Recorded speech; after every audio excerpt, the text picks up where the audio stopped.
ako po si Vanessa, isa sa mga matagumpay na aplikante ng LGTC.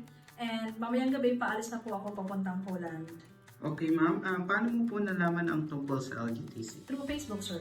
Okay. Ilang buwan po ang naging process nyo or proseso? Sa working permit and sa visa, it takes like less than a year, sir. Okay. Pangatlong question, ano ang ginawa mong mga preparation, ma'am? It's more on sa documentation since yung company ko is hindi masyadong nagbibigay ng mga karampatang papeles pagdating sa requirements, but then finally, it naging okay naman po.